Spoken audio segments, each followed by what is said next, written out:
Hello, fellow book lovers, and welcome back to 10-Line Book Summaries. Today's topic is something that impacts every aspect of our lives: emotional intelligence. Whether you're building relationships, managing a team, or just trying to understand yourself better, emotional intelligence, or EQ, is the secret ingredient to success. In this video, I'll share several incredible books that will help you master EQ, with lessons you can apply in your personal and professional life. Stay with me until the end because these books aren't just insightful, they're life-changing. Let's get started. You know, we often talk about the importance of IQ, but what about EQ, emotional intelligence? This book, Emotional Intelligence 2.0 by Travis Bradberry and Greaves, is a must-read for anyone who wants to develop a deeper understanding of this crucial aspect of life.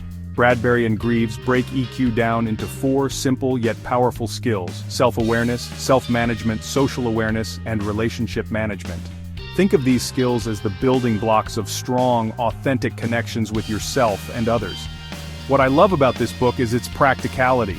It doesn't just throw theory at you, it gives you tools to measure your own EQ and actionable strategies to improve it. It's like having a personal trainer but for your emotional well-being.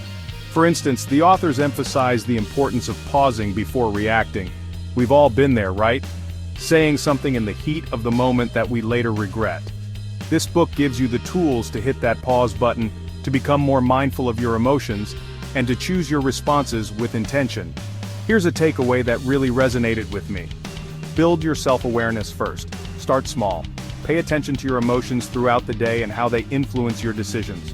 Are you more irritable when you're hungry? Do you shut down when you're feeling overwhelmed? When you identify these patterns, you gain control over them. You can make different choices that align with who you want to be. This book isn't about becoming someone you're not, it's about becoming the best version of yourself. It's about understanding the why behind your emotions and using that knowledge to create a more fulfilling and meaningful life. Now let's talk about leadership. If you think leadership is all about power and authority, this next book will challenge you to think again. In Dare to Lead, I dive deep into the heart of courageous leadership, and it all starts with emotional intelligence.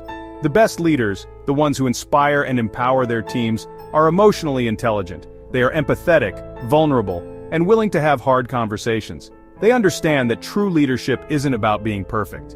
It's about showing up authentically, even when it's tough. They're not afraid to admit when they don't have all the answers, and they create a space where their team feels safe to do the same. One of the core concepts in Dare to Lead is vulnerability. Now, I know vulnerability can be a scary word for some. We're often taught to see it as weakness, but I'm here to tell you, it's the opposite. Vulnerability is courage.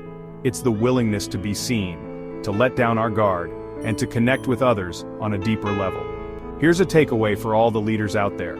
To lead effectively, embrace your imperfections and encourage others to do the same. Create a culture where it's okay to not be okay, where people feel safe to take risks and to be vulnerable without fear of judgment. Creating that kind of space, that's where the magic happens. That's where trust is built, where creativity flourishes, and where teams thrive. Chapter 3, Nonviolent Communication, a Language of Compassion. We all long for connection, for understanding. But sometimes our communication, the very tool that's meant to bring us closer, can become a source of conflict and misunderstanding. That's where Marshall Rosenberg's Nonviolent Communication comes in. This book is a game changer for anyone who wants to improve their relationships and communicate more effectively. Rosenberg provides a framework for resolving conflicts and building stronger connections by teaching us how to express our needs without blaming or criticizing others. It's about shifting from judgment to curiosity, from blame to understanding. It sounds simple, but it's incredibly powerful. The core of nonviolent communication is this: observations, feelings, needs, and requests. Let's break that down. Instead of saying, "You never listen to me," which is a statement that can make someone defensive, you could say, "I feel unheard when I share my thoughts. Could we try giving each other full attention during conversations?" Do you see the difference? It's about expressing your feelings and needs without attacking the other person. Here's a takeaway that I want you to carry with you. Communication isn't just about talking. It's about understanding and being understood. It's about truly listening to the other person, not just waiting for your turn to speak. With the techniques in this book, you'll learn to communicate in a way that builds bridges instead of walls. Nonviolent communication is more than just a communication guide. It's a path to deeper connection and compassion, both with ourselves and with others. It's about approaching every interaction with empathy and a genuine desire to understand. Chapter 4. The EQ Edge: Unlocking the Hidden Key to Success. Let's talk about the real-world impact of emotional intelligence. In their insightful book, The EQ Edge, Stephen J. Stein and Howard E. Book delve into how emotional intelligence affects every area of our lives. From our careers to our relationships, from our personal well-being to our ability to navigate the complexities of the world around us. What sets the EQ Edge apart are the compelling real-life case studies that bring the concepts to life. The authors illustrate how EQ can be a greater predictor of job performance than IQ. Think about that for a moment. It's not just about being smart, it's about being smart with your emotions. It's about understanding how your emotions impact your decisions, your interactions, and ultimately, your success. One of the most powerful ideas in this book is the emphasis on empathy. And I'm not just talking about feeling sorry for someone. True empathy is about stepping into someone else's shoes, seeing the world through their eyes, and understanding their perspective, even if it's different from your own. Here's a takeaway that I encourage you to embrace. When faced with a challenging conversation, ask yourself, what's this person really feeling and why? Don't just react to their words. Dig deeper. Try to understand the emotions driving their behavior. The answer might surprise you, and it'll likely help you respond with greater wisdom and compassion. The EQ Edge challenges us to go beyond surface-level interactions and to connect with others on a deeper, more meaningful level. It's about harnessing the power of emotional intelligence to create a more fulfilling and successful life, both personally and professionally. Chapter 5. The Empathy Edge: Harnessing the Power of Human Connection. In a world that often feels increasingly disconnected, Maria Ross's book, The Empathy Edge, shines a light on the power of human connection, particularly in the world of business and leadership. Ross makes a compelling case for empathy, not just as a soft skill but as a competitive advantage. Think about it.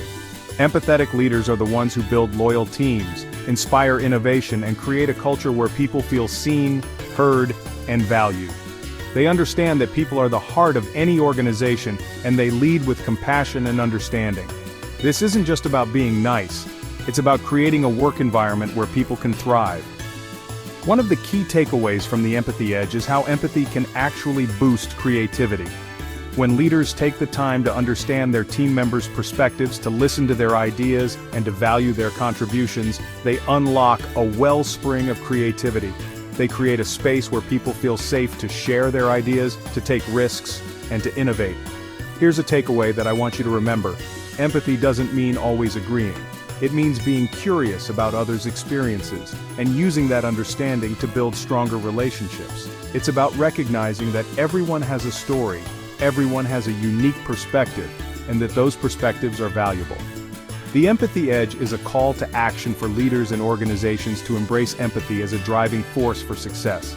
It's about creating a world where connection, compassion, and understanding are not just ideals, but the foundation for a more humane and fulfilling way of doing business. So, there you have it. 5 incredible books to boost your emotional intelligence and transform your life. From understanding your own emotions to leading with empathy, these books provide a roadmap for personal and professional growth. Here's the thing. Emotional intelligence isn't something you're born with. It's a skill you can develop with practice, and these books are your toolkit. Now let me ask you, which of these books are you most excited to read? Or maybe you've already read one. If so, what was your biggest takeaway? Let me know in the comments below. And if you enjoyed this video, don't forget to hit that like button and subscribe to our channel. We've got plenty more book recommendations and summaries coming your way, so stay tuned. Thanks for watching, and as always, happy reading.